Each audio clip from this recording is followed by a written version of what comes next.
right. Hey, guys. My name's Dan. I'm an alcoholic. Hey, Uh, Daniel. Hey, Danny. my sobriety date is 5/23/17, and for that, I'm extremely grateful.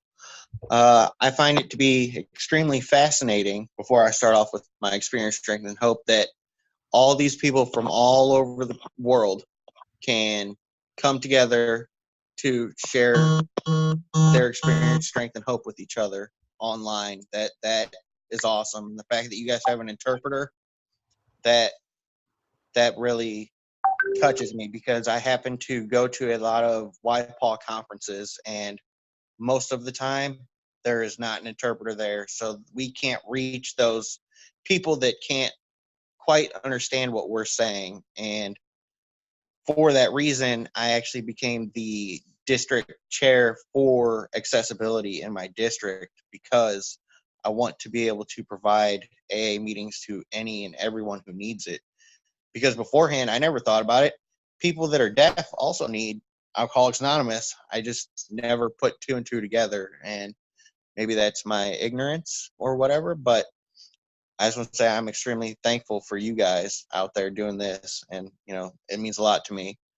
So here goes. I started drinking when I was about 14.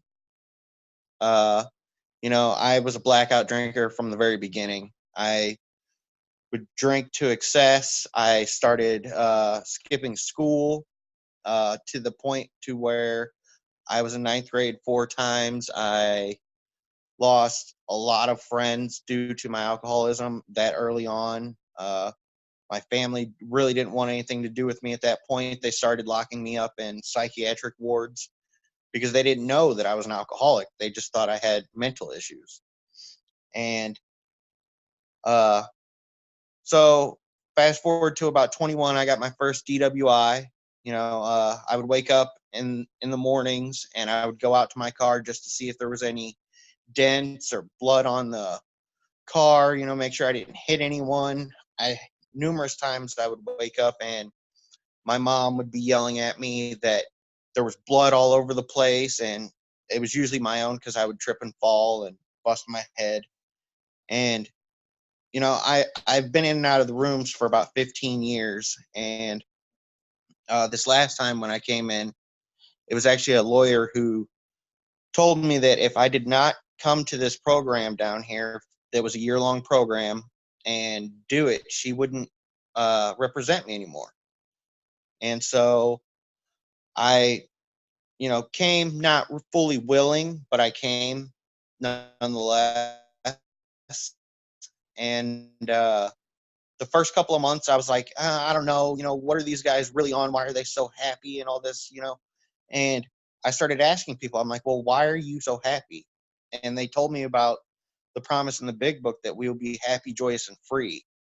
And I was like, well, I'm not free of anything. Like, I'm miserable right now. So I started working the steps, and my life started getting a lot better. I got put onto a bid committee for Paw. First time it's ever been held in Branson. We went to Columbia and put on our presentation. We got it. And, it's been almost 2 years that we've been doing this. And, YPAW is an extremely important thing in my life. I get to travel to places, as I was telling, I believe, Roberto before, that I I've been I was on a committee for Kicky Paw, which, if any of you don't know, it's a kickball tournament hosted by YPAW committees and from all over the country. And it was cool to be able to do that stuff, because now I can travel freely. I don't have to travel and be like, well, where am I going to get my next drink? Am I going to be able to? What am I going to have to do for it? And today I don't have to live that way. And it's kind of weird, because I definitely thought I was going to die an alcoholic death. That's just where I was.